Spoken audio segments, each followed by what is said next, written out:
We listen to our customers, and many of our customers have told us that sometimes they need to know the older version as well as the newer version of popular software programs. So, to help you stay both flexible and up to date, we've designed quick study videos to be used with the latest versions as well as the earlier versions of your software programs. This could be a lifesaver in a tight situation. Where major differences exist between the versions, the keystroke sheet shows you both methods. Any suggestions you may have to improve our packages would be appreciated.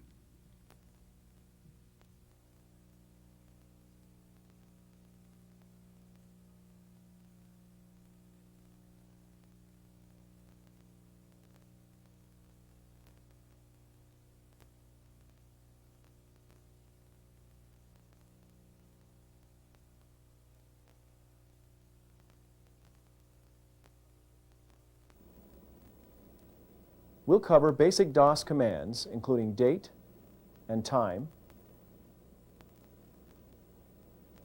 how to use the function keys, and how to restart DOS. We'll also show how to handle directories and files, including making a directory listing on the screen, creating a new directory, changing directories, using the type command to view files. We'll show how to rename files, how to delete files, and how to use undelete to recover erased files. We'll also show how to use the wildcard feature. In the disk drive section, we'll show how to format a diskette.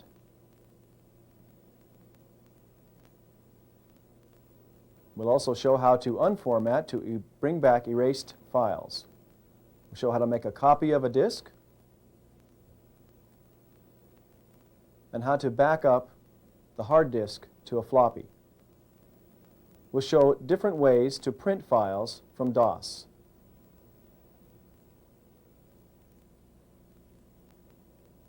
And we'll show how to use the DOS shell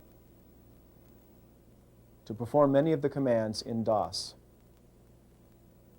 We'll also demonstrate how to use the DOS editor to edit text files on the screen. In the first section of our video, we'll explain what DOS is and how to use some of the basic DOS commands such as setting the date and time, clearing the screen, and restarting DOS. MS-DOS stands for Microsoft Disk Operating System. It's basically a language that you use to communicate in a very basic way with your computer. When you start the computer, DOS runs automatically, and the DOS prompt, or C prompt as it's sometimes called, appears on your screen. Commands are given to DOS by typing them in at this prompt where the flashing cursor is. The program is ready to receive commands from the keyboard. Let's type in a command. The first one we'll show is the setting the date. We just type in the word date from the keyboard. Then you hit enter on the keyboard to send the information from the screen to the computer. Type enter. Now it's asking us to enter the new date. It tells us the current date. If this date is correct, all we have to do is hit enter again. If it's not correct, we can type in a new date from the keyboard. We use the number pad, type in. You notice that the format is listed here. 2 digits for the month and a dash, 2 digits for the day and a dash, and 2 digits for the year. So 01 would be January, dash, let's say 09 for the date, another dash, and then let's use 93 for the year. And again, each time we type in a command, we need to hit enter to send the command to the computer. Sometimes on some keyboards, this is called a return key, or it may just have this little arrow symbol, the left pointing arrow on your keyboard. Let's hit enter now, and now the computer the date has been changed in the computer to 1993, and we get the C prompt again. we're ready to type in another command. One command that we can use to clear the screen is the clear screen command. This is CLS. We type in CLS and hit enter. The screen is cleared and we're back to the top left-hand corner. Let's show how to set the time on the computer. We type in time and hit enter. Current time is, it shows the time. If this is correct, all you have to do is hit enter. If it's not correct, you can type in a new time. And all you need to do for this is type in the hours and the minutes with a colon in between. So let's type in, and to set the time, you have to enter it in 24-hour time, as in military time. So 4 o'clock would be 16, and then a colon, and then the minutes. Let's say 04. Then hit enter again. Now the time has been reset. Let's clear screen again. And if we do time again, you can see that the new time has been set. It's a different time now. It's a little bit later. And we can also check the date again. You see now the date is set at a different date. It automatically knows which day of the week it is. And any one of these, if we don't choose to change it, all we have to do is hit enter on a blank line. And it goes back to the C prompt. There's a quick and easy way to repeat commands in DOS. You can use the F1 and F3 function keys. Typing F1 will bring in the previously used command one letter at a time. You can use backspace to remove it. F3 will bring in the command all at once. This is a quick and easy way to repeat the last command that you performed. And then when you hit enter, it performs the command again.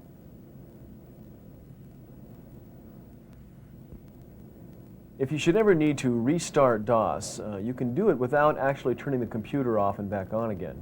There's a 3-key combination called Control-Alt-Delete that you can use to restart DOS if you've come upon some problem where the screen is not responding, where you don't seem to be getting any response to the things you type in from the keyboard. We do this by pressing Control, Alt, and Delete all at the same time. You can, of course, use the Control and Alt keys that are at the other end of the keyboard as well.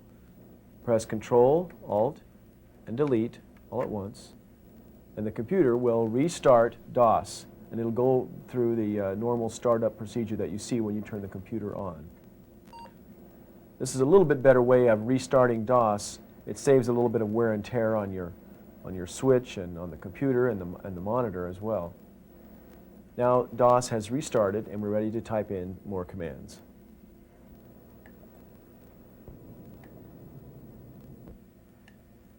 Next we'll show how to use simple DOS commands to access information in files and directories.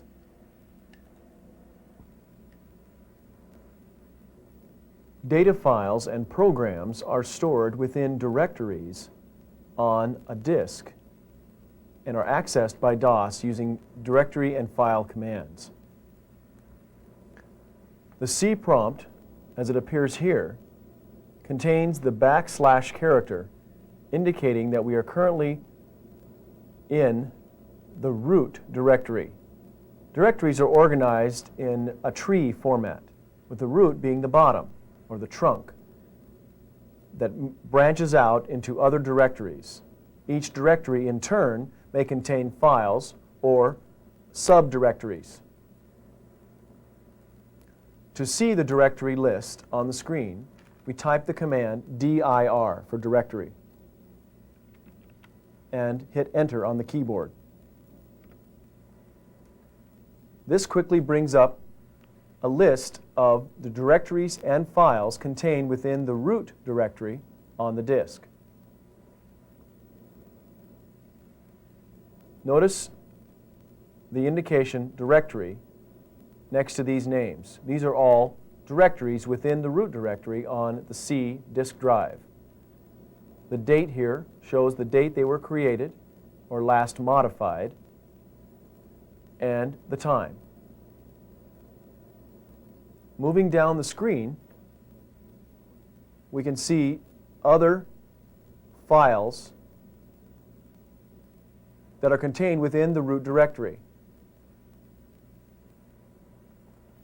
These do not exist in their own directories. They are contained as files that are stored directly in the root directory on the disk. Among these are the autoexec file, which is what the computer uses when DOS starts to set up certain initial settings for DOS to run on the computer. We'll talk more about these kinds of files in a moment. Notice that files have an extension, a 3-letter extension that indicates the type of file that it is. File names may be up to 8 characters long, followed by a 3-letter extension. The BAT, for instance, indicates this is a batch file. We'll talk more about these different kinds of files later. The number here indicates the size of the file in bytes. This is the amount of space it takes on the disk or in the memory of the computer when it's loaded in.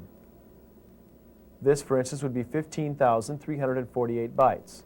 This is also known as 15K, a K being approximately 1,000 bytes, or a kilobyte. This would be roughly 9K, or this would be about 84K, 84,000 bytes. At the bottom, this tells us we have 23 files total in the root directory, which makes up a total of 158,000 bytes, and it tells us how many bytes we have left, how many bytes are free on the hard disk drive. You may have noticed that we don't actually have 23 files on the screen. This is because when the files scrolled up from the bottom, some went off the top of the screen before the end of the list was reached. We can view the files one screenful at a time so that we don't miss any by adding an extra command to the end of the dir command. We type dir for directory, then a space. Then we type a / and the letter P. This stands for pause. This means the list will pause when it has filled the screen so that we don't miss the very first part of the directory as it scrolls up. Now that we've typed it in, we hit enter, and notice that the screen has filled with directory listings and files, and then it says press any key to continue. This will allow us to see the rest of the directory. Moving back up to the top of the screen,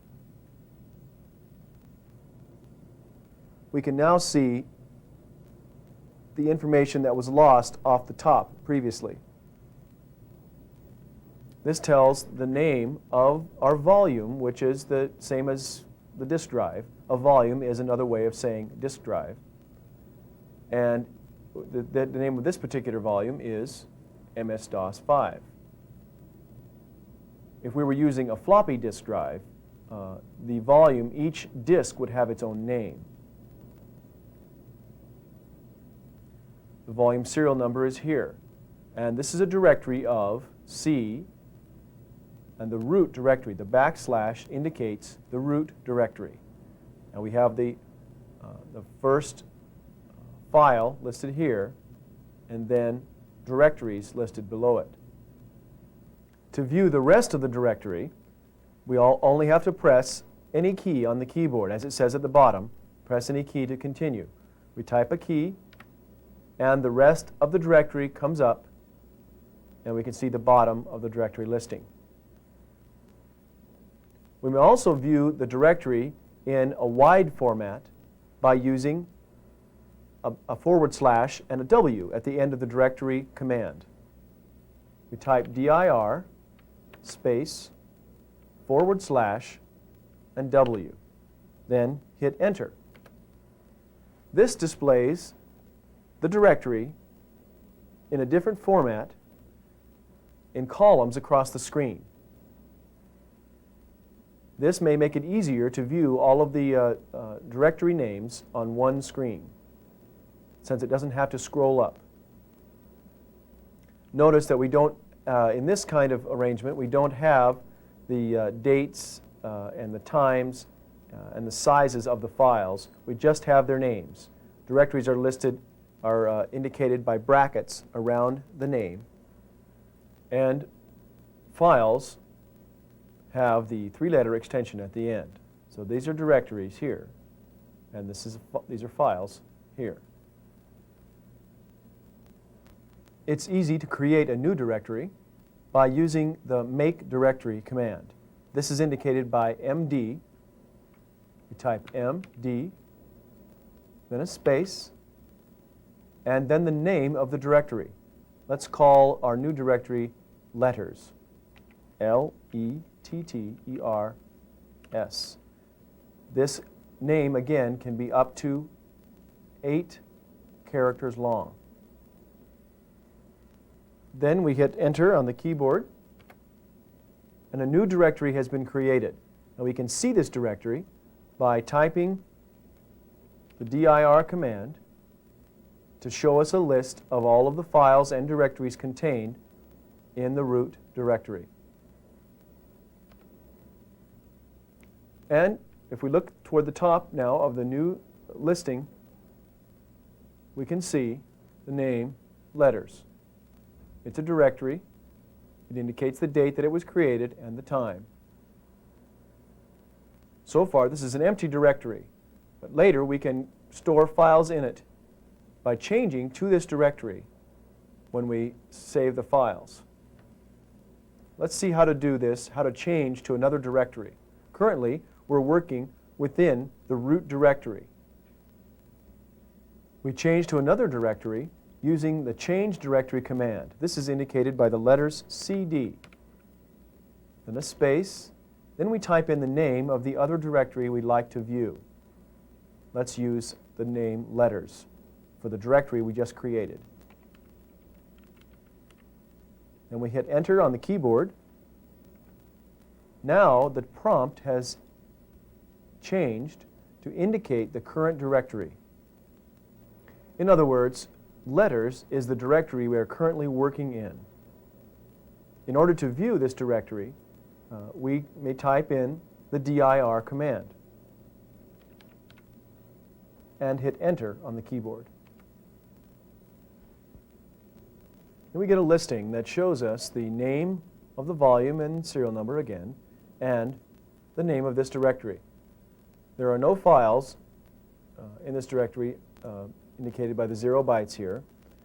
The 2 files that are listed merely indicate the actual directory that we're in, which is the dot. The dot indicates the current directory, and the double dot indicates the parent directory. This just shows you that letters, the directory letters, is contained within another directory. In this case, it's the root directory. Then to add files to this directory, we can create files with our normal programs and save them in this directory by specifying the directory name within the program. We can also use other DOS commands to copy files from one directory to another, and we'll talk about this later. Now, to change back to the root directory, we use the CD or change directory command again. CD and the backslash indicating the root directory. Then hit Enter, and just off the bottom of the screen here we have the C root directory prompt. We can remove a directory by using the RD command, remove directory. We type RD, and then a space, and then type the name of the directory to be deleted. Let's delete the one we just created, letters. It's important to note that when you delete a directory, you also delete all of the files that are actually contained in the directory. any files that you've saved to that directory will be deleted from the disk. Now we hit Enter after typing in the name of the directory.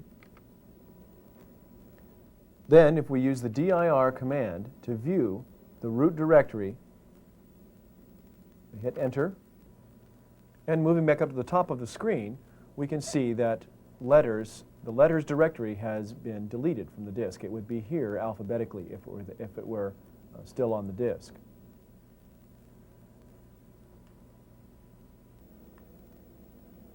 Next, we'll show some simple commands for working with files.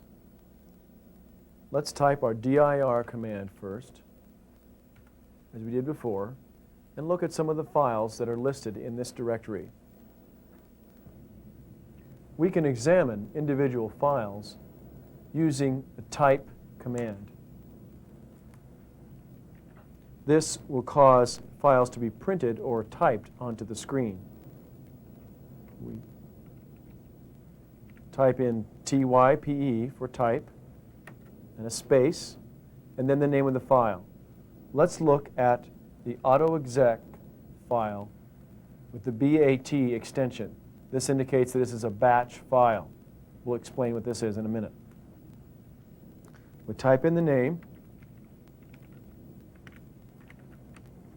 then a period, and the extension, BAT. Then hit Enter. This causes the autoexec file to be listed on the screen.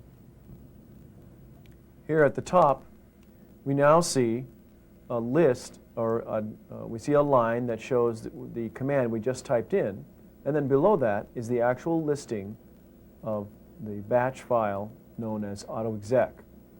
A batch file is simply a list of different DOS commands. In the case of an autoexec batch file, it is performed when the computer starts up DOS for the first time. Batch files may be created for any group of DOS commands, and normally batch files can be run just by typing in the name of the file and hitting Enter.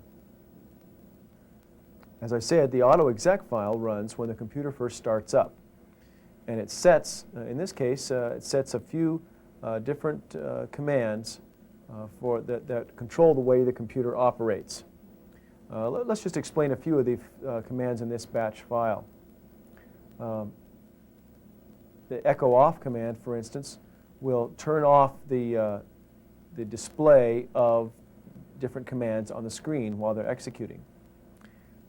This prompt $$P, $G changes the normal DOS prompt to the type that we see here. The normal prompt would just be a letter for the drive, followed by this greater than sign. The $P,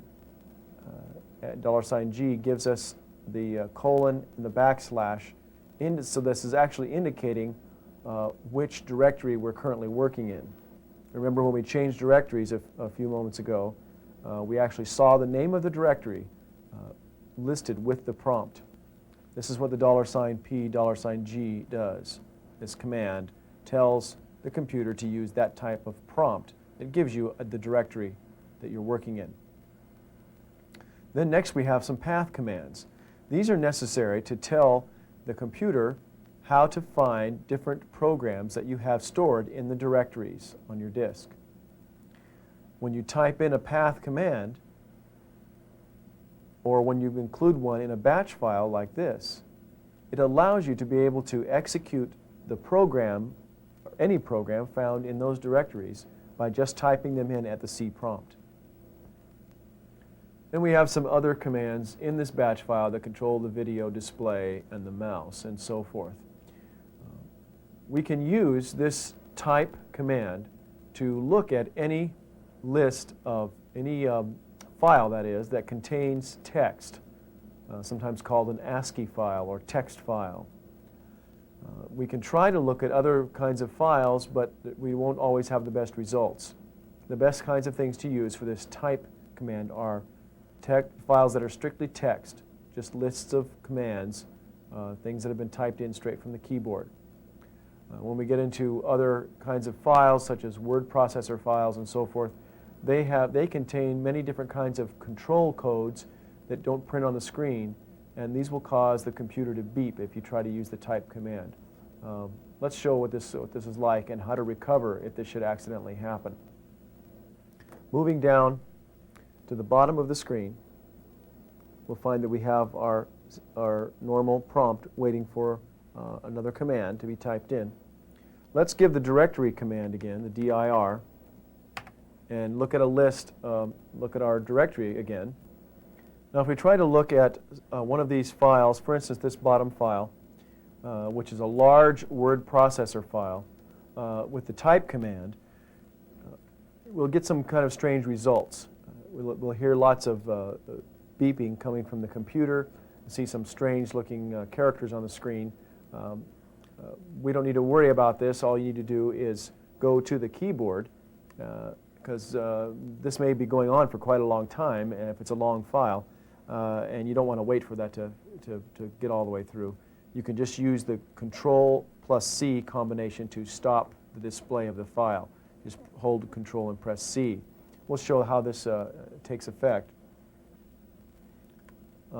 If we type in the type command and then type in the name of this file that we have that's a word processor file, including the extension, and then hit enter, we start seeing the strange characters and we hear the beeping. All we need to do is go to the keyboard and hit Control+C, and it stops. And then we're back with the normal prompt at the bottom of the screen, and we can continue on. Let's type a CLS. Remember, this means clear screen, and we're back to a clear screen again. Moving back up to the top of the screen at the C prompt, let's look at a few other commands for handling files. We'll show how to rename a file, how to delete a file, and how to undelete a file. First, let's call up our directory listing again. Then, at the bottom of the screen, let's choose one of these files to rename. This one here, number 1. Notice it only has a 2-letter extension, and it should have 3 letters. Let's change this. To rename a file, we type in rename and a space, then the name of the file, the current name, with the period and the extension, then a space, and then we type in the new name. Let's just give it a 3-letter extension. Then we hit enter, and it's done. To see the result of our changes, let's type the dir command again to see a directory listing. Notice now that the number 1 file has the 3-letter extension. We can also delete a file. Of course, we should be sure, first of all, that this is really what we want to do. To delete a file, we type del, and then a space, and then the name of the file we want to delete. Let's choose the one we just renamed, number 1, a period, and the extension. Then we hit the enter key on the keyboard. Now the file has been deleted. To check this, let's do a directory listing again. Notice that it no longer appears in the listing.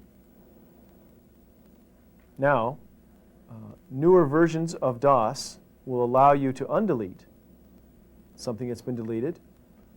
Let's try this. We type undelete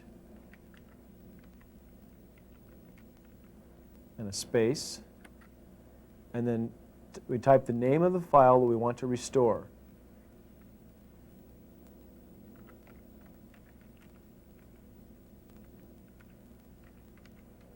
And then hit enter. And the computer tells us that the deletion tracking file has not been found. This is a special file that can be set up that keeps track of deletions that you make so that you might undelete them. We haven't got one of those set up at the current time, but the MS-DOS directory does contain one deleted file. Of those, one may be recovered. And this, of course, could say 2 or more. Using the MS-DOS directory. And then it lists the file with a question mark for the first letter of the file name. It lists the information about the file. And if we move over to the right, we can see that it says undelete, yes or no. If we really want to undelete this, we can just type a Y from the keyboard. And then it says, please type the first character for this file. We type in the letter N. Then moving back, it says the file was successfully undeleted. Now let's do a dir command again. And we can see that in our directory, now this file has been returned to the directory. It's been recovered. The next thing we'll show in this Directories and Files section of our video is how to use wildcards for file names. A wildcard is simply a character that stands for another character or letter and allows us to search for or perform operations on files with similar names. We can use a wildcard to stand for any letter or group of letters. For instance, if we want to have a directory listing, but we want to limit it to only files that have certain extensions, we can use an asterisk, then a dot, and then BAT to look for any file that has the BAT extension. Let's hit enter. Notice that we only have one file on this, in this directory that ends with BAT, that we only have one batch file, in other words, and it has located this file. Now, we can also use a different kind of wildcard that stands for a single letter. This would be useful if we were looking for files with similar names except for 1 or 2 letters or similar extensions. Let's try looking for all of the files using the asterisk that end with BA followed by any other letter. And we use the question mark for this. So this will find the files that end with BAT, BAK, and so forth. Let's hit enter. Now we have a list of 3 files. We have the batch file. We have these other 2 files, which are, this is a typical extension that's given to a batch file when it's just a backup copy of the batch file, BAK. So you can see that wildcards can be useful to help find files that have similar names. One more thing that we'll show in this section of our video is how to copy a file from one directory to another. First, let's bring up the directory listing for the root directory again. Then, moving to the bottom, what we'd like to do is copy this file from the root directory into one of the other directories. Let's copy it into the WP-Win directory. To do this, we simply type in the word copy,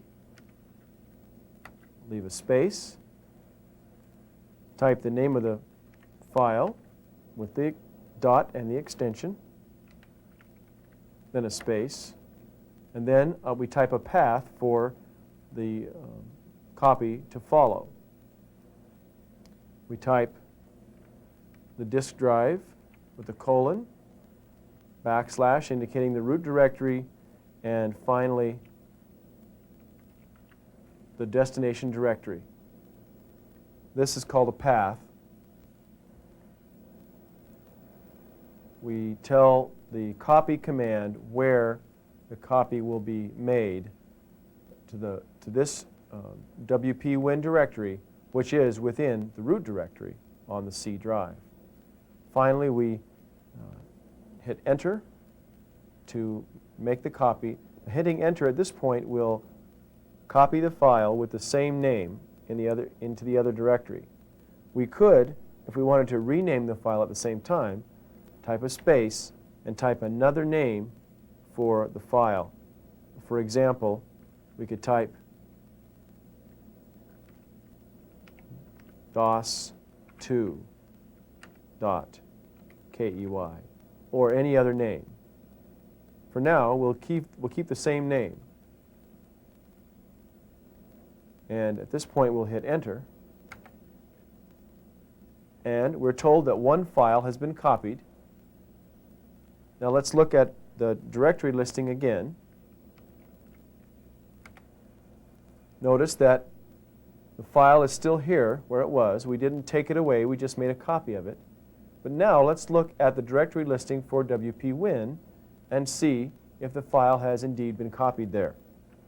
We use the change directory command, change directory, space, \WP-Win, enter. Now the prompt tells us we're in the WP-Win directory. If we hit dir, we'll see a directory listing for that directory.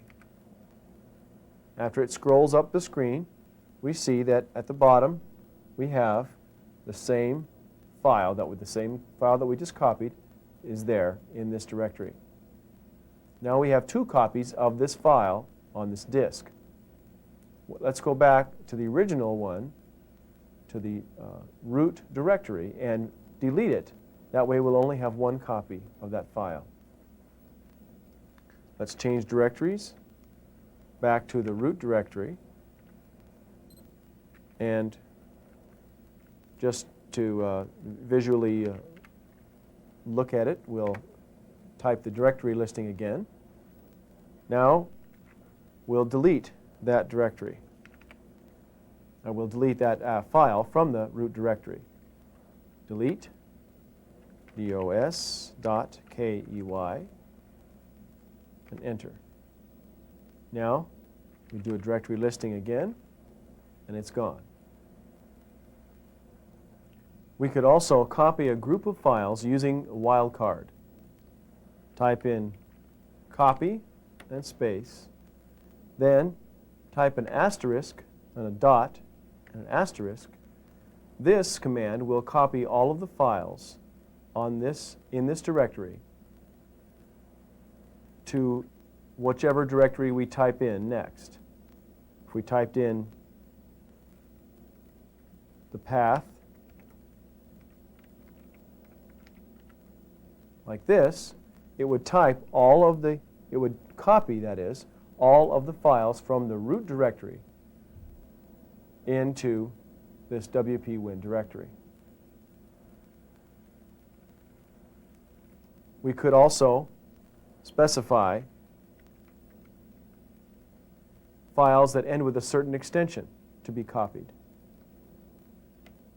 and so forth, just as we did earlier.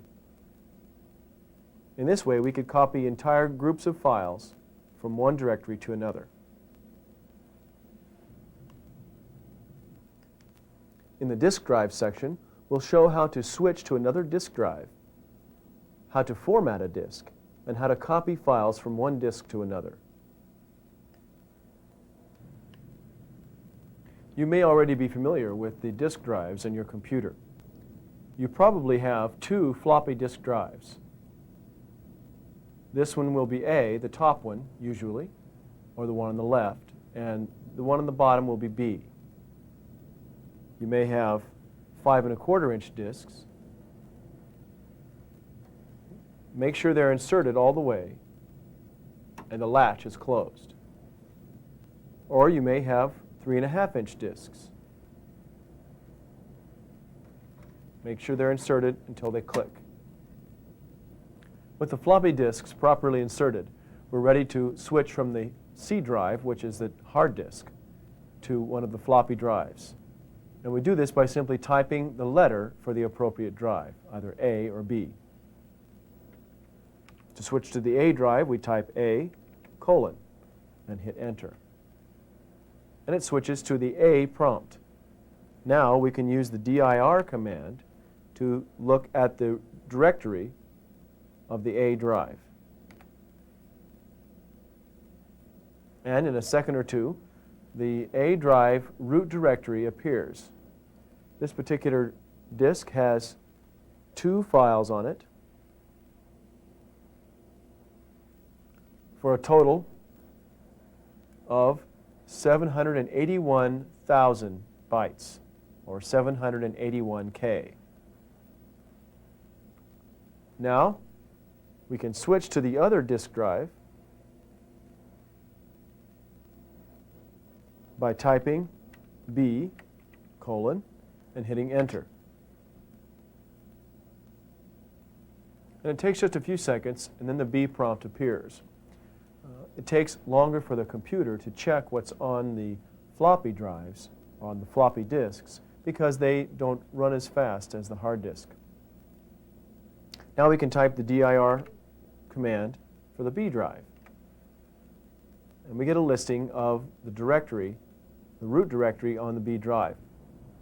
We can do all the same kinds of directory and file operations on the floppy drives that we did on the hard disk, within the limits of the size of the floppy drives.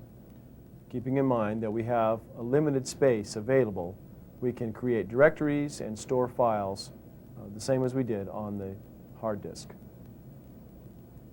Next, we'll show how to format a floppy disk. Formatting a disk erases anything that's on it and sets up a new pattern on the disk so that the computer can store new information on it. Most disks, when you buy them from the store, come unformatted, and you need to format them first before you can use them to store information. You can, however, buy disks that are already formatted for the IBM computer. Each type of computer needs a different kind of formatting to be used with that particular type. To format, we can format a disk also if it has information on it that we want to erase. Formatting is a quick way to erase an entire disk. First of all, let's change to our floppy drive, our A drive, by typing A:, and we get the A DOS prompt now. Now let's do a directory listing by typing dir and enter. We see that the volume in drive A is called My Files, and it has a few files on it. We want to now format this disk to erase these files to allow us to use the disk for something else. So the command for format is just the word format. And we can do it from the A prompt or the C prompt, either one. Type in format and a space, and then the drive, A:. We could use B, or we could even format C if you wanted to format your hard disk, which is something you don't generally want to do. Then we hit enter. Now it's asking us to insert the disk that we want to format. We could take out the disk we have in there now and put in a new one. In this particular example, we want to format the disk that we already have in drive A. We'll go ahead and press enter because we're ready. It checks the existing disk format and it saves any unformatted information. When you format a disk, you're really just changing the directory on the disk. Every disk has a directory that the computer uses to find the files on the disk. When you delete or format something on a disk, it merely makes a notation in the directory. It doesn't actually go through and erase all the information. That's why you're able to undelete something or unformat something later. And we'll show how to do this in a few minutes. Right now we're going through the formatting process, and the notation at the bottom of the screen tells us how much has been completed so far. This only takes a few seconds. When it's done, it'll tell us that the format has been completed. And there it is, format complete. And it asks us for a new label, a new name for the disk. We can type in a new name. Let's call it New Files. It can be 11 characters, including spaces.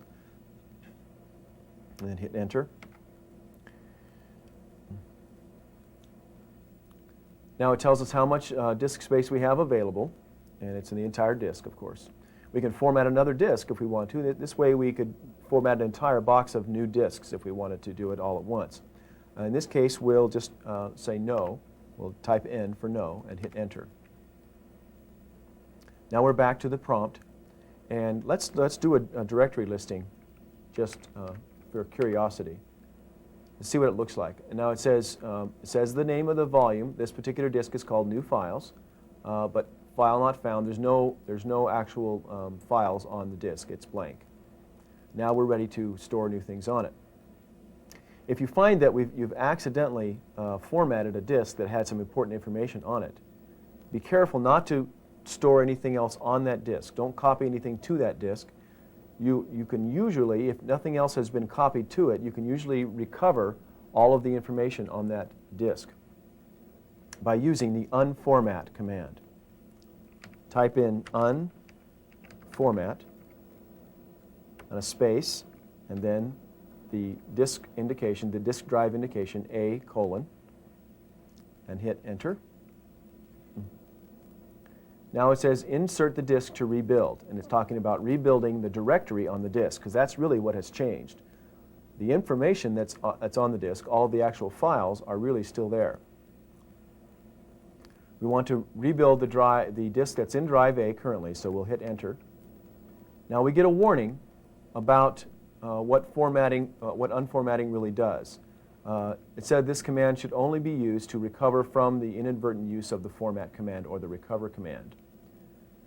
And it tells us what's happening. It's looking for this mirror image, which is the unformat information that was saved when we formatted the disk. And then finally it asks us if we're sure we want to update the system area. This means the system area is talking about the directory on the disk. This is what's going to be updated. It's going to rebuild the directory so that it can tell the computer where to find those files on the disk. And in this case, we will type Y for yes. And it goes through this process of rebuilding the directory on the disk so the files can be relocated.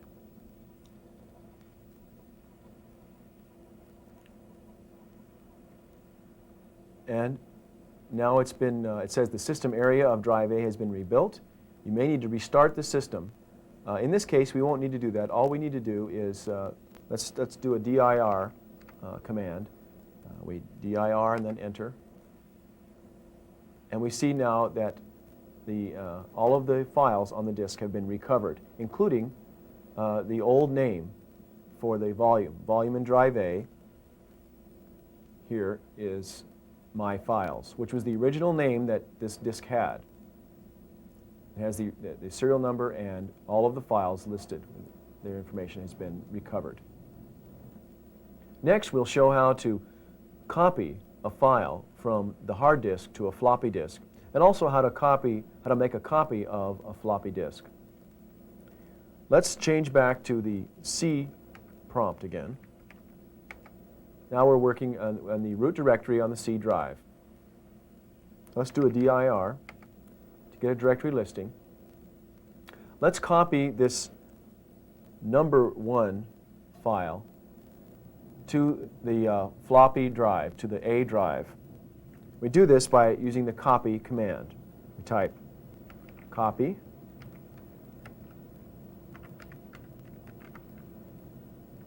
#1 dot exa and a space. Now we put the name, we put a path for the copy to follow to the A drive. We type A:/, which stands for the root directory, and then we could type the name of a directory if we knew there was a certain directory we wanted to copy to, or we can just leave it at this point and it will copy the file using the same name. Now if we wanted to rename the file, we could type in a new name at this point. Let's just leave it like this. And we hit enter. And one file has been copied, and it tells us this. We can switch now to the other disk and do the dir command and see now that our #1 file has been copied to the A drive. Now we'll show how to make a copy of an entire floppy disk using a command called disk copy. We would like to make a copy of this disk that's in the A drive, And if we had if we had two floppy drives that were the same, if our A drive and our B drive were both 5¼ inch floppy drives, we could just do this by copying from A to B. In our particular case, the B drive is a 3½ inch disk drive. So the disk copy command won't work in that case because it needs to copy from copy between two of the same kind of disk. You could have two 3½ inch drives or two 5¼ inch. The disk copy command is D-I-S-K-C-O-P-Y. Disk copy, it's all one word. Then you type a space, and you type the drive that you're copying from, which is A. If we were copying to the B drive, we would type a B now. In our case, though, we need to use A again. So we type an A. So we're copying from A to A, which means we'll have to remove the one disk and replace it with the other one. Then we hit Enter. Now it's asking us to insert the source diskette into drive A. This is the one we're copying from, the source of the information. We already have that disk in there. We'll go ahead and press any key to continue. Just press a key on the keyboard. Now it's copying the information into memory in the computer.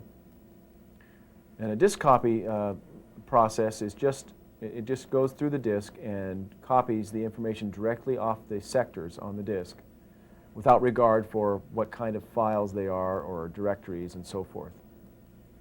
Now it's asking us for the target diskette. So we remove the original disk from the disk drive and replace it with the disk we want to copy to. When we've got it ready, we've got the little latch locked down, then we press any key again to continue.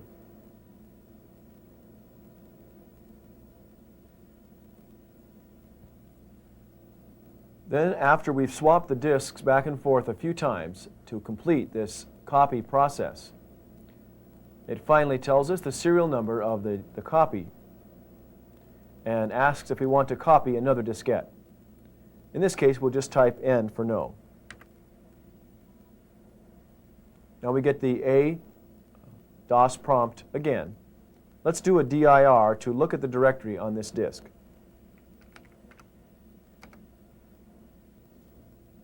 Now we can see that the information from the other disk has been copied exactly to this new disk.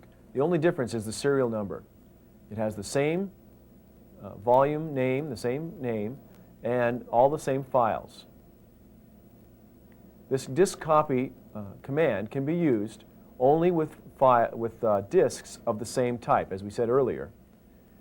So that if you have two disk drives that are the same, two 5¼ drives, you can copy from A to B. Or if you have two 3½ inch drives, likewise. But when you have two different drives, or if you only have one disk drive, then you need to do the disk swapping back and forth in order to copy the information from one disk to another.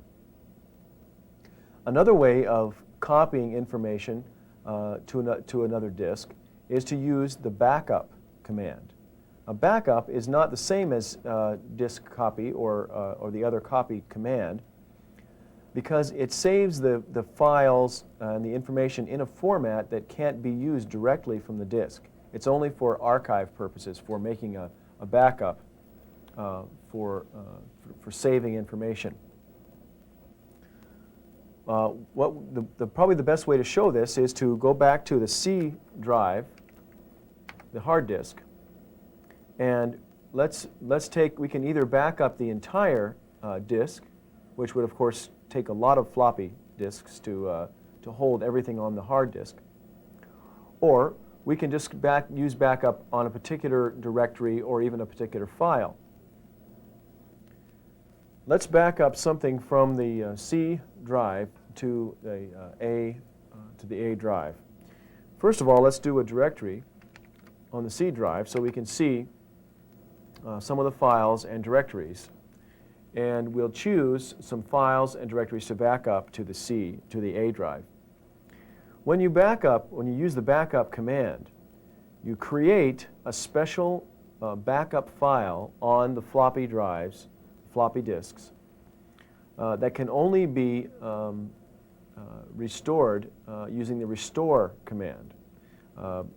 It's not the same as making a copy onto the floppy disks. You can't take the information and open up the files normally and use them. What it does is take the information and compacts it into a special format onto one large backup file on the floppy disks. It also allows you to back up a large amount of information onto many different floppy disks, and it handles all of that for you and tells you when to put the next disk in and so forth. And we'll show how some of this works. You back up a file using the backup command, B-A-C-K-U-P, and a space. And first of all, for an example, we'll just back up a file, one file to another disk. Let's back up the number one file, this one here, and show how this works. We back up number one dot exa and a space, and then you type the name of the disk where you want to save the backup file. And let's just use A and colon. Now this tells us to insert a backup diskette into drive A, and it says diskette number one. You may have large files that will require many diskettes, and so it will tell you which diskette to put in order, and you'll need to have the diskettes numbered. Warning, files in the target drive,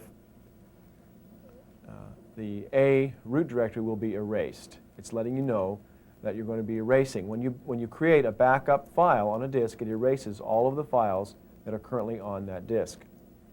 And we press any key to continue. And it's currently backing up the files to drive A. Now it's been done, and we're back to the C prompt. That was a fairly small file. You may back up an entire directory or an entire disk. To back up an entire directory, you would type the backup command, and then a space. Then you would give the name of the directory. You would actually use a path. You could type the C and a colon, backslash, and then the name of the directory. Let's say we wanted to back up our WP Win directory, then a space, and then a colon. When you hit enter now, it asks the same thing, to insert the first diskette ready for the backup. And this, of course, will probably take many diskettes. And it'll, as it does each one, it'll ask you to put in the next diskette. We press any key to continue.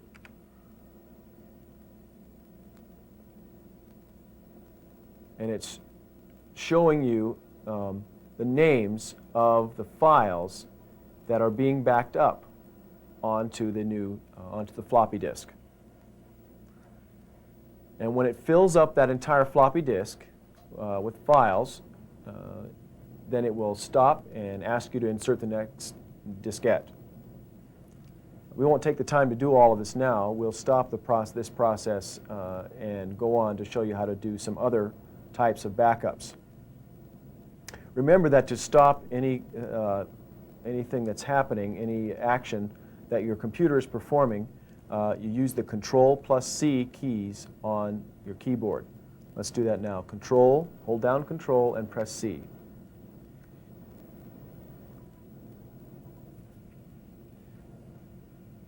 And when it gets finished with the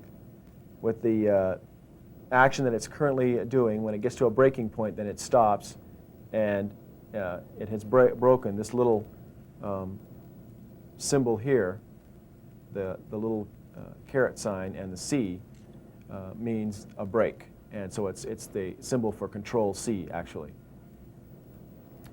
So now we're back to the C prompt, and we can show you how to back up an entire hard disk. To do this, we would type backup again, and a space, and then C : the backslash, and that indicates the root directory. And to make sure that it backs up everything, all of the subdirectories in that, we have to use a special little command at the end called a switch. First of all, we'll tell it where it's going to back it up to, the A drive. Then at the end, we use a / and then an S. Using a / and a letter at the end of a command is called a switch. And it just adds a little extra information to the command. This one tells it to back up all of the subdirectories contained in it. So effectively, you're telling it to back up the entire hard disk. The root directory and all of the subdirectories will be backed up to A. And we hit the Enter key here, and it tells us again to insert the first diskette. And the A root directory will be erased. Let's use Control-C to break this again, and we'll start over again and show some other possibilities for backup. You may want to back up, only add a few files to some files you've already backed up. Normally, when you do a backup, it erases everything on the floppy disks. If you want to save things that are already on the floppy disk and just add more files to it, you can use another switch at the end of your command. Let's type backup again, and we'll do the command for backing up the entire disk, or backing up just the root directory in this case. We'll use the / and then A : and at the end, we'll use the switch / A. The A stands for add. This way we can just add some files to our backup file without erasing what's already been backed up onto the floppy. And then we hit Enter. If we want to, in addition to saving all of what's already been backed up, if we want to just back up the things that have been, only to back up the things that have been changed, we may have changed some of our files, we've modified, or we might have added some new files, and we only want to back up those instead of backing up the entire disk or directory. We can add another switch / and M. And this tells DOS to only back up the files that are either new files or files that have been modified since the last time we did the backup. So again, the A means add, and it tells DOS to save the files that are already on the floppy drive, not to erase them, and add the new files to it. And the /M means to only back up files that have changed since the last time we did a backup, or files that have been created since the last time. Now we'll show how to restore a file from a floppy disk back to the hard disk. Let's say we've lost a file. This file, remember that we backed up before, this number 1. Let's deliberately delete it using the delete command.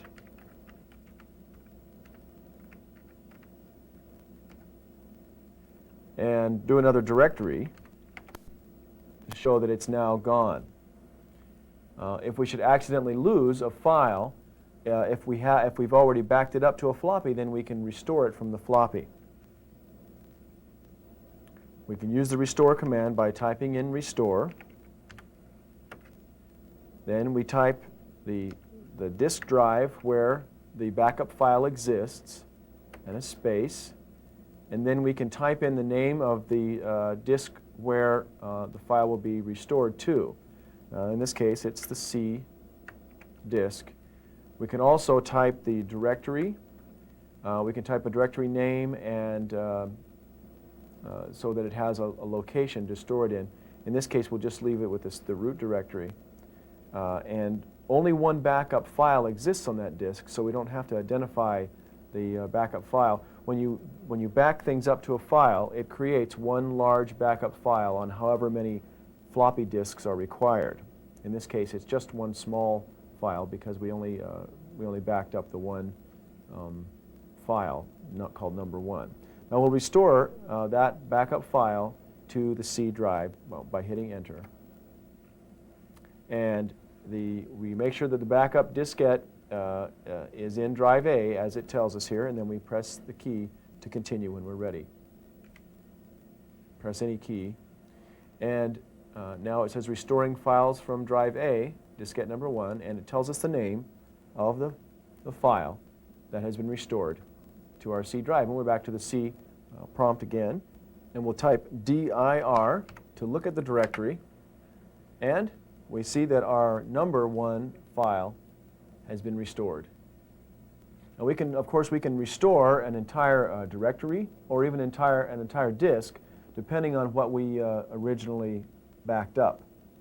If we back up an entire disk on a regular basis, it's quite a lengthy process, but it may be something that you want to do to save your valuable data. However, we don't recommend that you restore an entire hard disk without consulting with a computer expert first. There may be another way to save your data. Any data that you've entered since you last backed up, of course, would be lost when you restore because it wipes everything off the disk. And there may be a way to undelete or some other way to retrieve the data rather than using the restore. So we suggest that you consult with a computer expert first before you actually restore an entire hard disk. In MS-DOS version 6 and later, backup is performed by typing MS backup and then pressing enter.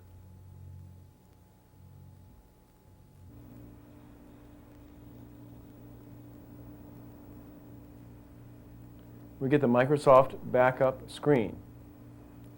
And we use the arrow keys on the keyboard to select the one we want. In this case, we're going to perform backup. We select backup and press enter. Then, in the backup screen, we need to press the arrow key to choose backup from, to select which files we want to back up. Notice it says some files on C. If we want to select all the files on C, all we have to do is hit the space bar when this is highlighted. And this will choose all of the files on C. Hitting the space bar again will clear this, and now currently no files on C are highlighted. It tells us also where we're going to back up to. The A drive and a 1.44 megabyte 3.5-inch floppy disk. It knows that we have this equipment on our computer because the first time we ran backup on this computer, it did a compatibility test to see what kind of equipment we had. And the very first time you run MS Backup on your computer, the same thing will happen. It will walk you through a compatibility test to set up the settings for your particular computer. Now, so to back up all files, go back and press the space bar again on the keyboard, and all files are selected. And then notice down here, this information on the screen, we have 2,315 files, including the special catalog file that will be written onto the disk when the backup is actually performed. This will require 94 of our floppy disks, and it will take more than 61 minutes estimated time to back up. You can see that it would take a long time and a lot of floppy disks in order to perform one of these backups. And you probably don't need to back up everything on your hard disk. You may only want to back up files, the files that you've created, documents you've created in your software, things that you will not be able to recover from in some other way. Generally, the program files that you have, such as Windows or Microsoft MS-DOS, those things you generally have the floppy disks, and you will be able to restore those to your hard disk if they're lost. So let's go back and show how to select just a few files. If we actually wanted to perform this backup with all these files, all we'd have to do next is to go up and highlight Start Backup, and then it would ask us to insert the disks one by one and perform it. Let's go back and show how to choose just a few files. We'd like to choose just a few files on our hard disk to be backed up. To do this, let's highlight Backup From again, and let's hit the space bar until it has no files selected. Notice down on the right, it says 0 files selected for backup. When we get to this point, then we just press Enter, and it takes us to the Select Backup Files screen. And here we have a representation of the hard disk and all of the directories and then the files within those directories. As we move down the screen with our arrow key, it highlights each of the directories and it shows the files on the right that are in that directory. Now let's choose a file to be backed up. Let's just choose one file. Go to this directory, and then using your right arrow on the keyboard, move over to the files in the directory. And as you move down, choose a file to be backed up. Let's choose this one. Now we choose it, or we mark it by pressing the space bar. When the file is highlighted, press the space bar, and that puts a check next to that file. And it also moves the highlight down to the next one, and you can just keep pressing the space bar to keep highlighting or marking these files.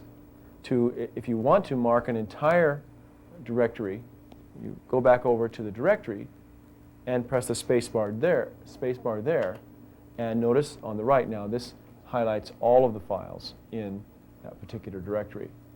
Let's remove this. We just want to highlight one file. Go back to the right, and we'll highlight this one file.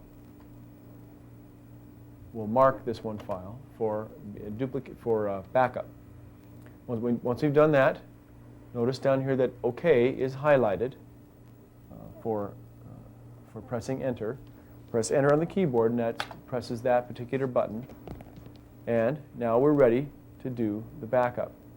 Now it says 2 files are selected. This means this counts the file that we want to back up plus the catalog file, the special catalog file that's created. This catalog file is saved on the hard disk and on the floppy disk, so you'll always have some kind of record of what files to back up or what files to restore in case you need to restore them back to the hard disk. You'll need one floppy disk. It should be a formatted disk. If it's not formatted, this program will format it for you, and it will require about 15 seconds backup time. And we just need to highlight the Start Backup button at the top and press Enter. Now we get a message asking us to insert diskette number 1 into drive A. We make sure that the disk is in there, put it in, and press Enter, which will continue. Notice on the lower left-hand corner, if you have something already, if you already have something on the disk, in this case we do, a previous backup, you can choose to erase, to overwrite this diskette or retry using another diskette. If you want to retry, just take out the one that's in there and put a different one in and then retry. In this case, we want to overwrite. We're going to create a new backup file on this disk. So we highlight the Overwrite button and press Enter. Then in the lower left-hand corner, it'll keep track of the progress of our backup. Now, the backup is already done. Notice the actual time that it took was only 4 seconds, and it's 100% complete. Now, moving back up, we see this other file, this other information box. How many files were backed up, disks, what the size of the file was, and how long it took. It took 4 seconds for the actual backup. It took 38 more seconds for the things that we did in our instruction. And this is the rate at which it was backed up. And this is highlighted here. Just press enter to clear this box. And then it goes back to the main screen. Now, if we should lose that particular file from the hard disk, we can restore it quickly using the restore button. And by highlighting restore, pressing enter, go up and we can see our backup set catalog has the list, has the backup set that we just created. Backups are not saved on the disk as individual files. They're saved in a special format. And if you select many files, all the files will be bunched together into this special catalog format file.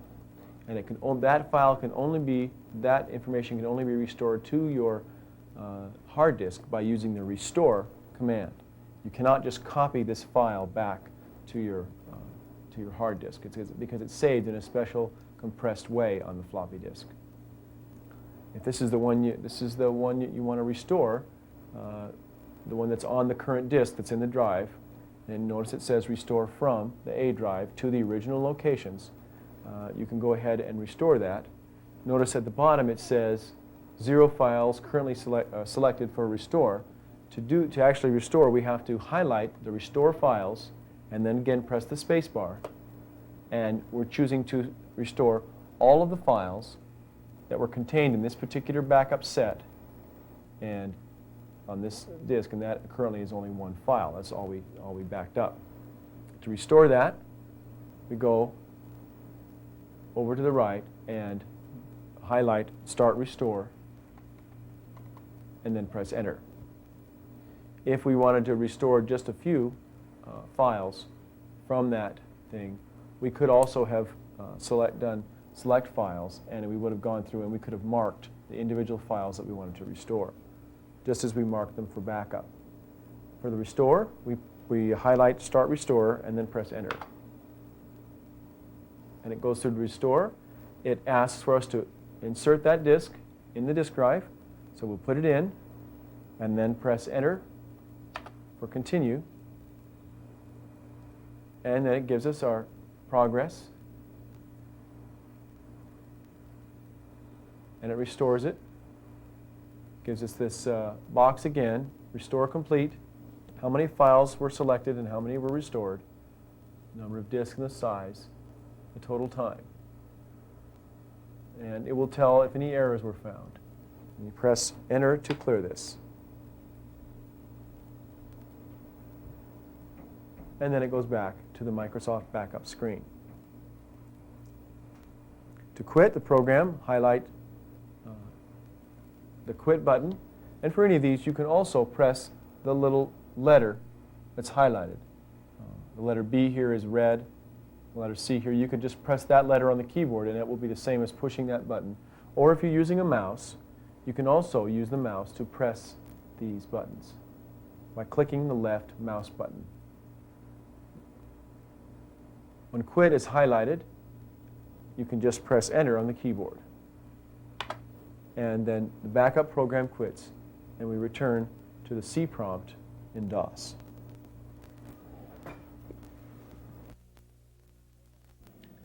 In the printing section of our video, we'll show 3 different ways to print information from DOS.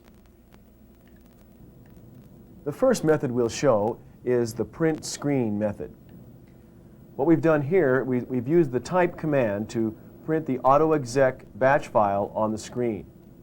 Now we could have anything on the screen. It doesn't have to be a text file. It could be a directory listing or anything on the screen. We can print whatever's on the screen to the printer using the print screen key on the keyboard. This is done by holding down the Shift key and hitting print screen. Shift, print screen. And the printer prints out the same thing that was on the screen. Again, this could be any text that was on the screen. It will be sent to the printer.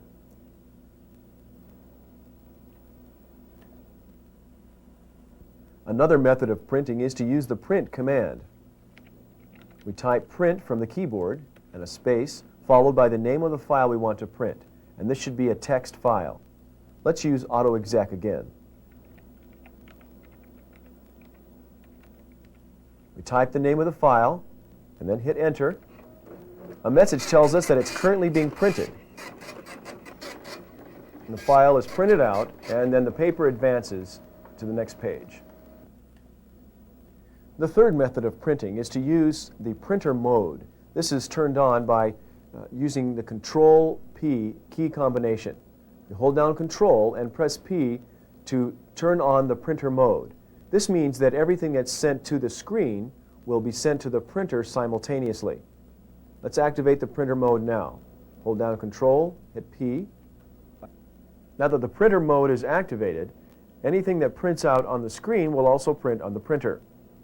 Let's do a directory listing. dir space. It's printed on the screen and also printed on the printer.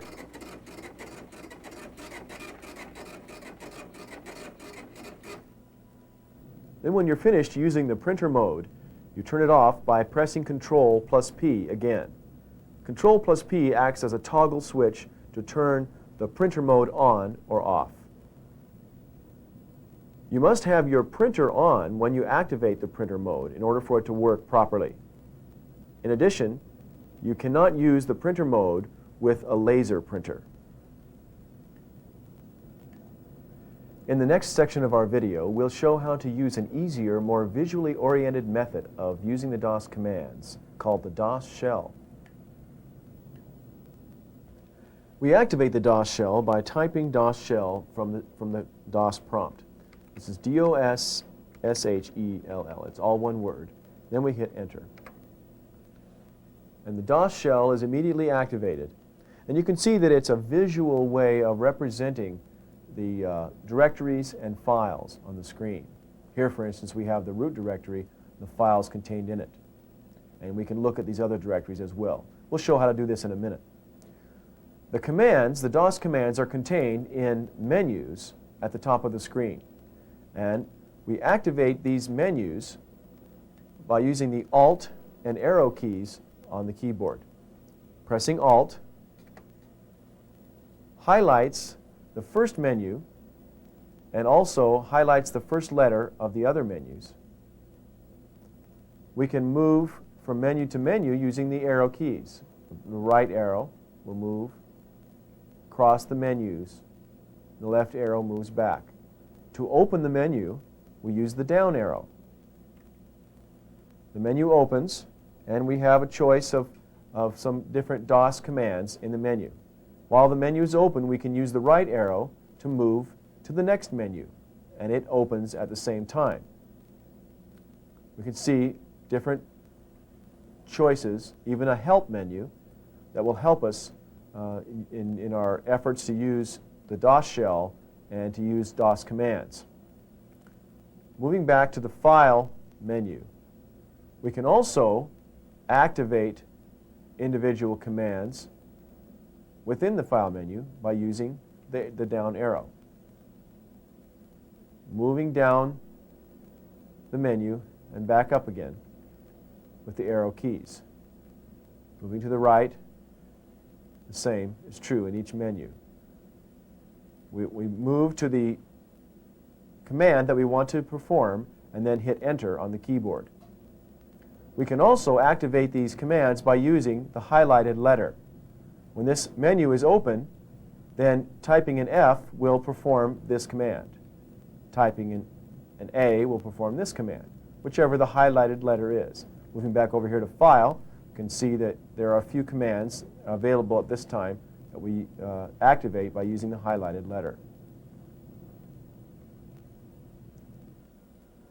We close the menus by using the Alt key again. Hitting Alt closes the menu. Notice we can also choose from the menus by using the highlighted letter as well. Now we move to other areas of the screen using the Tab key. You press Tab to move down to the directory tree window. And we use the arrow keys within that window to select the different directories, up and down arrows.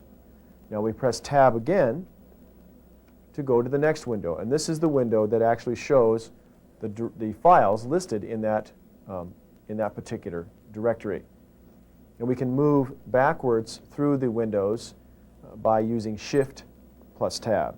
Shift, Tab moves backwards through the different areas. Notice that we are currently looking at the C drive. The directories and files on this drive are listed on the screen. We can switch to the other drives by highlighting this area and then using the arrow keys to switch to the other drive indications. We hit the Tab key to go back to this area. Now this is highlighted in blue, and use the arrow key to go over to the A drive. Let's choose the A drive. Now we actually make it access the drive by hitting the Enter key on the keyboard. Now it checks the A drive, and looking over to the right, we can see these are the files that are on the A drive in the root directory. What we want to do is move one of these files from the A drive to the C drive to show how to move a file. And we'll also copy one of these files to the C drive to show how to copy a file, and we'll show the difference between moving and copying. Now to perform some kind of action with these file lists, we need to activate this window. So we just use the Tab key as we just did and activate the window that contains the files, the file list. Now, to highlight or select one of these files, we just use the arrow keys on the keyboard. The down arrow to move down, the up arrow to move up. And let's choose this first file called bold, and we'll move it to the C drive. We actually do the move operation by going to the File menu here, and remember we open up the menu with the Alt key. We use the Alt key and then the down arrow to open the menu. Moving down the menu, we find the move command here. Notice that you can also use the F7 key instead of actually opening the menu. This might be quicker if you can remember that's what F7 is. Now we choose this command by hitting Enter on the keyboard. Now a dialog box opens up asking us for more information. DOS needs to know where we want to move the file to. So we type in the information here. It has suggested A in the root directory, but all we need to do is to backspace here and type in the path for the file to follow. We need to type in the drive, a colon, and a backslash, and this tells it to move the file to the C drive in the root directory. We could type another directory name in to give it some other location on the C drive. Now we perform the move file procedure by selecting OK, and we do this by hitting the Tab key and moving to this OK box. We could move to the Cancel box and cancel, or we could move to the Help box and open up the Help file if we need help with understanding what this DOS command is all about. We keep hitting the Tab key to get back to the OK. And once we're in OK there, we can just hit Enter. Now it's actually moving the file. Notice now in the file list for the A drive, that file has been removed. Now let's switch to the C drive to see if it actually has been moved to the C drive. Now we use the Tab key to move back to this area here and use the arrow key to select C drive and then hit Enter on the keyboard. Now it reads the disk information and displays the C root directory, and here we see that the bold file has been moved to the C drive. Now we can copy a file. It's a similar method. let's go back to the A drive, the arrow keys, and then hitting enter again to show us the A drive and the files on it, on the disk in the A drive. Let's choose this next file here. Use Tab to go over and highlight this window. Now that this one is highlighted, this file has been selected. Go back to the File menu by using the Alt key and the down arrow. This time we'll choose Copy. Notice that you can also use the F8 key for the copy command. You might have noticed that some of these commands are followed with 3 dots. Some of them don't have dots. The 3 dots, this is also called an ellipsis. The dots indicate that more information is needed. More is to follow. And whenever there's 3 dots, a dialog box will always open up to ask you for more information. In this case, it'll open a dialog box that says, where do you want to copy the file to? And to give a path and so forth for the file to follow to the new location. So let's choose Copy. We've selected it now in the menu, and to actually choose it or to activate the command, we just hit Enter on the keyboard. And the Copy File dialog box is similar to the Move File box that we saw a moment ago. Here we type in the destination, the path for the file to follow when it goes to the other disk. We need to backspace and type in C:// and again we could type in a directory name for if we wanted to put it in a certain directory on the C drive. And we'll tab down to the OK button and hit Enter. It copies the file. Now notice the difference between Move and Copy. We still have this column File on the A drive. Now let's move to the C drive and see if it actually has been copied to that drive. We hit Tab to move back to the top here, and then we use the arrow key to select C and then hit Enter. It reads the disk information from the C drive. Now we check here and we see the column File has been copied to the other drive. Next, we'll show how to use the search command, how to use view file contents, and how to delete. For this example, there's a file somewhere on the disk that I want to find and then look at and then delete if it's the one I think it is. So let's use the search command first to find the file. We've got the File menu open here, and we can use the arrow key to move down to Search. Now we'll hit Enter, and the Search File dialog box opens. Currently, it's going to do a wildcard search. It'll search for all files, and it'll bring up a list of every file on the disk. You can tell it to search the entire disk with the X in this box, or by using the Tab key, you can move down to this box and hit the space bar to turn off the X. That way, it'll only search the current directory for the file.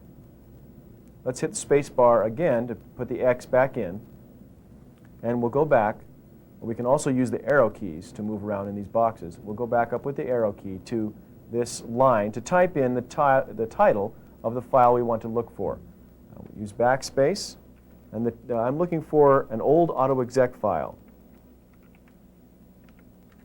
Type it in, and the extension is OLD.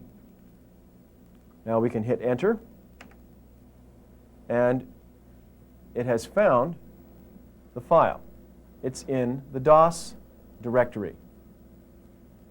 Here it says search results for this file, AutoExec old. So now I want to view this file. I want to see what's in it so I can decide whether or not I want to delete it. Going back to the File menu by hitting the Alt key and the down arrow, we can move down to View File Contents. Notice we could also use the F9 key on the keyboard as a shortcut. Now we'll hit Enter, and it shows us the contents of the file. It's an old AutoExec file. It's just got a few lines in it. And I'm satisfied now that this is the one I want to delete. At the bottom of the screen is a status bar that shows us the current keys, certain keys that are most important that are currently active. Notice that it tells us the escape key can be used to cancel this particular mode. That is the only way to get out of this view file contents mode. You notice you can also use the enter key to use as page down. If you had a long file and you wanted to view it, you could use the enter key, as well as the normal page up and page down keys. The F9 key will allow you to actually view the file in hex code. This would be good for programmers. We'll use the escape key now to escape from this view contents mode. Now we're back in the search window, and we've still got this file highlighted. This is the one we searched for. We want to delete it now. Let's go to the File menu by hitting Alt again and the down arrow key and move down to Delete. Notice there's a keyboard shortcut for this one as well. You can use the Delete key. Once you have a file that's been highlighted on the screen, pressing Delete key will bring up the Delete command.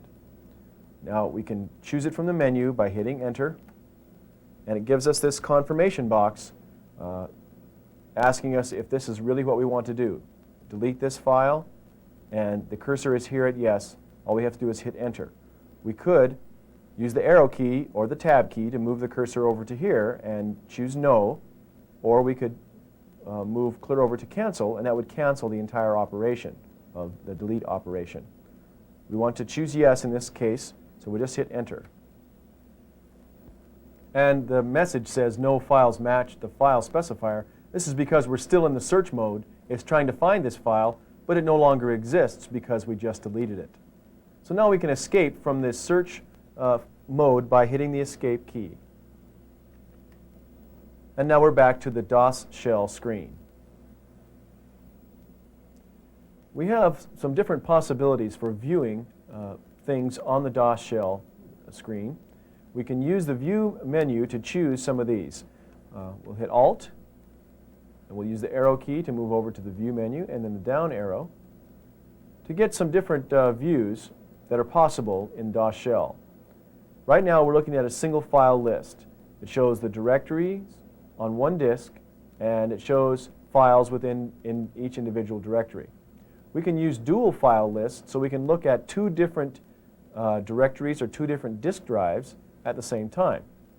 This is handy for comparing two different disk drives or directories.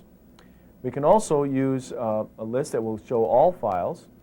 We can show the file lists and program lists. This will allow us to run other programs such as MS-DOS Basic or the MS-DOS editor, also to run little disk utility programs such as Format and so forth.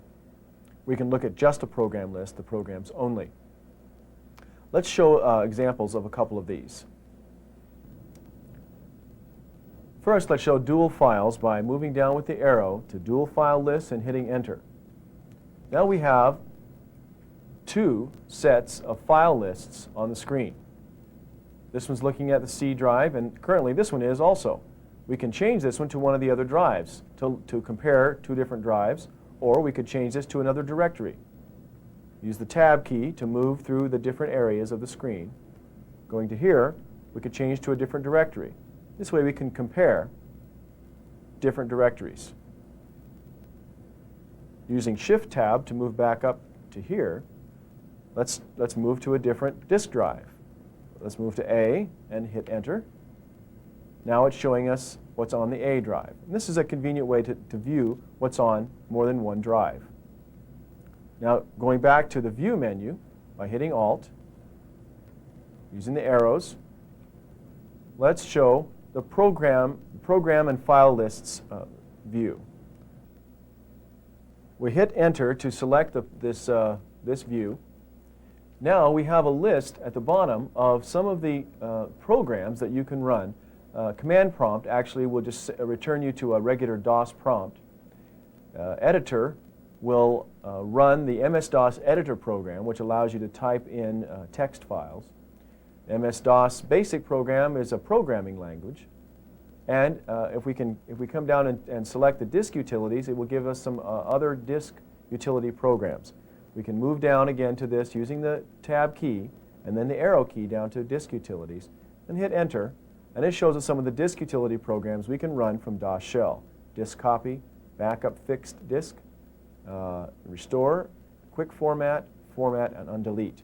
We could choose any one of these programs and by hitting enter, run that program automatically. So you can see that the DOS shell gives you access to virtually all of the DOS commands without having to memorize them. And should you ever need help, you can use the help menu, which gives you a list of different help topics, files that will help you on these different items. Now we exit the DOS shell by going to the File menu, down to the bottom, and choosing Exit. Notice that you can also use Alt plus F4 on the keyboard. We hit Enter, and we're back to the familiar DOS C prompt. In the next section, we'll show how to create and edit text files using the MS-DOS editor. We start the editor by typing in the word edit at the normal DOS prompt. Edit and then enter. The MS-DOS editor opens up on the screen. This program is very similar to the DOS shell in that it has the menus at the top, and it operates very much the same way. First, we press Escape to clear this dialog box. Then, moving up to the top of the screen, we can open the various menus using the Alt key on the keyboard. So we hit Alt. It highlights the File menu and also highlights the first letter of each of the other menus. And we open the menu as we did in DOS shell by using the arrow key. This shows some of the main file commands. And we can move to other menus to see some of the different things that are available in Editor. Editor is basically a simple word processing program. You're probably familiar with word processing programs such as WordPerfect or Microsoft Word. Editor will create only simple text files and won't allow you to do any of the more elaborate things that you can do with those other word processors. To create a new document or a new text file, we choose the New command from the File menu. Notice that it's already highlighted in the menu. When it's highlighted, all we have to do is hit the Enter key on the keyboard. Now in this case, we could create a new text file simply by typing in now from the keyboard. You could write a letter with Microsoft Editor, but probably you'll use it more often for things like creating batch files, such as the AutoExec batch file. Let's go back to the File menu by hitting Alt, and now let's open up an existing file from the disk. We'll open up the AutoExec file and show how to make some changes in that batch file. Because a batch file is actually just a type of text file. We highlight this Open command, then hit Enter. The Open dialog box opens on the screen, and the default is text, so it looks for all text files contained within the current directory. It uses the wildcard to find all the files that have this extension. It's only found one file. This is a letter text file that's been saved in the root directory. We're going to look for batch files, specifically the AutoExec batch file, so we can make some changes. So we'll use the backspace and type in the BAT extension and then hit Enter. Now, below it has found the AutoExec batch file, and we use the Tab key to move down to this, and we hit the an arrow key to select the files in here. Because there's only one file, it just selects this first one. Then we hit enter to bring that file up. Notice it says loaded file is not saved. It's talking about this letter that we started to create here on the screen. It gives us a chance to save it or to not save it or to go back and finish it. In this case, we'll just choose yes, or rather we'll choose no because we don't want to save it. So we'll use the tab key to move to the no and then hit enter. So it didn't save the letter that we started, and it loaded in the AutoExec file, the batch file that we need to make the changes in. Editor works like many word processors that you're familiar with. We have the cursor here. We can move the cursor through the text using the arrow keys.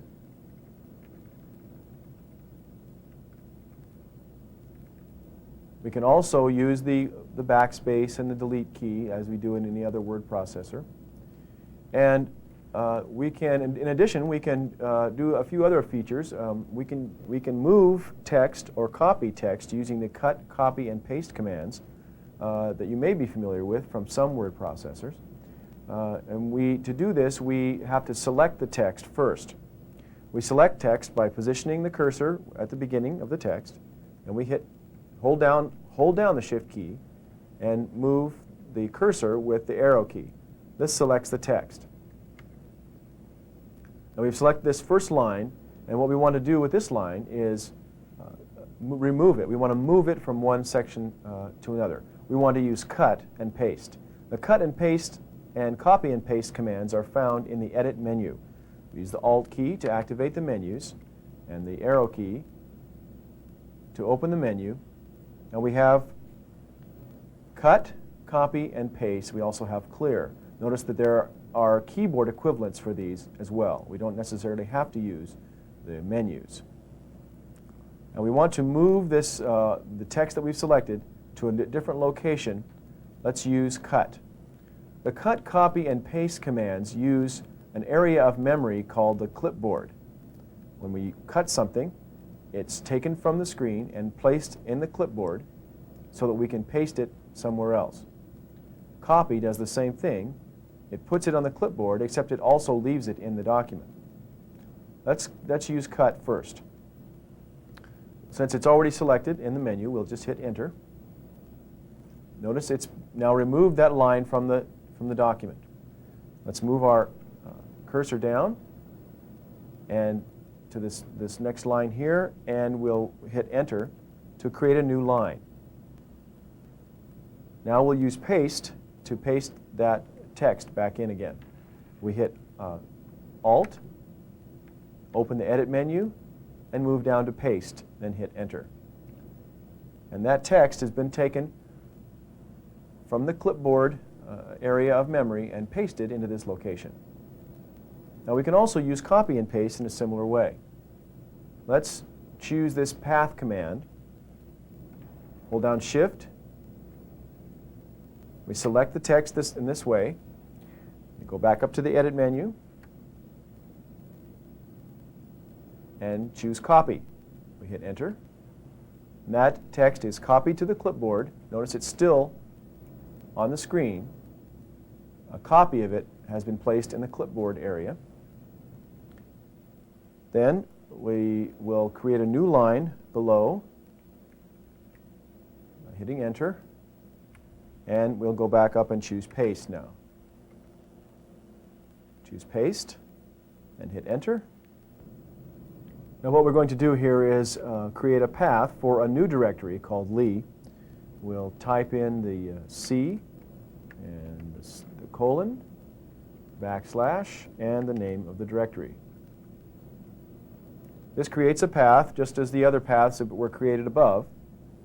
Remember that the path command tells DOS where to find files. When you type in the name of a file at the DOS prompt, like a program to run, for instance, it knows to look in all of these directories to find that particular file. If you add a new directory, then you need to go back to your AutoExec batch file and type in the path to that directory so DOS can find your files. If you don't have the path commands in your batch file, your auto-exec file, then you'll have to type in the path at the time that you try to run the program or execute the file. So we've added this line in. Now let's go look at some of the other features of MS-DOS Editor. In the search menu, we'll activate this by hitting Alt and going over to Search and hit the down arrow. We have three commands here. We have find, and repeat last find, and change. These allow us to search for a particular text in the document, and in the case of change, to change that text. Find will just find all the locations of a particular word, say, or a particular letter, and change will allow us to find every instance of a certain word or letter and change it. What we're going to do is change all of the C characters in our batch file to D. We'll assume that we've installed a new hard disk and we're calling it the D drive, and we're going to create a batch file that's similar, but it has D's rather than C's. And it'll be easy to do this using find and change. Let's use find first just to show how it works. We'll hit enter. The find dialog box appears on the screen, and it's got the word Lee in here because this was the last word that we typed in. It always puts in the last word that you typed, assuming that maybe that's what you want to find. We can backspace and remove this if we want to and type something else in. For now, let's just show how this works by hitting enter, which is the same thing as selecting OK. And it has highlighted this word in our document. And again, we could have found any word. Let's go back now to the search menu, and we'll choose change. We highlight it with the arrow keys and hit enter. And the change dialog box appears, and it still has this one selected because that's what we did before. Let's backspace and change this to the letter C and a colon, just to make sure that we're finding the C that refers to the disk drive. And we'll hit Tab to go to the next line to select what to change to. And let's put D colon here. Now we can also choose match upper and lowercase, so it'll find the letter even if it's in lowercase. And we can also choose to find a whole word if we want to put X's in these spaces. We can find and verify, which means it'll find each C and ask us whether or not we want to actually change it to D, or we can just change all. Let's choose change all. And the way we do that is to hit Tab to go down here and select change all and then hit enter. The change complete dialog box comes up. We can look and see that the changes have been made. All of the C colons have been changed to D colons throughout the entire document. And this is a quick way to make some changes. And once we check to see they're done, we can just click OK. We can just hit enter to choose OK. Now that we've created a new file, we've made some changes in our file, we can save the changes to the disk using the save command from the file menu. We hit the Alt and arrow keys to open the file menu. Now if we choose save, it will save the file with the same name that it already has. Or if we choose save as, it will give us the opportunity to save the file with a different name, possibly to a different directory, and so forth. Remember that when a command has the 3 dots after it, it's going to open a dialog box to ask you for some more information. You notice the save command doesn't have the 3 dots. It'll just go ahead and save it with the same name that it already has in the same location. Let's choose save as. We'll hit enter. And in the save as dialog box, let's change the name to identify this file so we'll be able to remember later on what it is. Let's just put some D's here, 3 D's at the end of this for an extension. And we could change to a different directory or drive even if we wanted to, but let's just keep it in the C drive and the root directory. And since OK has the little white edges on it here, that means when you hit enter, that's what will be performed. You could move down to the cancel using the tab key or the help commands. We'll just use shift tab and move back over to OK and hit enter. Now the file is being saved on the disk with this name, and we can call it up from the disk later on. Now finally, before we exit the MS-DOS editor, we'll show how to get help if we need help. Over on the right side of the screen, there's a help menu right up in the upper right-hand corner. And we can access this just as we do any other menu. Hitting Alt and using the arrow keys to move across. Remember, we can also use the first letter that's highlighted. We could hit Alt and then H. We'll use the arrow key to open this help menu. And it's got some files, a getting started file and a keyboard file, and a little file about the editor program. Now moving back over to the left, in the file menu at the bottom, we have print, and we could print whatever file is on the screen. Notice also that there are 3 dots afterward. That will give you it will open a print dialog box that will allow you to choose any text file from the disk and print that as well. And then finally at the bottom, we have the exit command. We select this with the arrow key and then hit enter, and we exit back to the DOS prompt. The video you just watched contains intermediate features. But you and your coworkers can gain powerful computer skills from our advanced video package. For only $149.50, you'll get advanced videos on Windows, Microsoft Word for Windows, Excel, WordPerfect, Lotus, and DOS. In 2 hours or less per video, you can learn dozens of powerful time-saving skills. Sometimes a single feature can save hundreds of hours of labor. And if you or someone you know needs a solid foundation in the basics of using computer software, we have the answer. For only $119.95, you'll get beginning videos on Windows, Microsoft Word for Windows, Excel, WordPerfect, Lotus, and DOS. That's $119.95 for beginning videos on Windows, Microsoft Word, Excel, WordPerfect, Lotus, and DOS. For those who need a solid foundation in the basics of using computer software.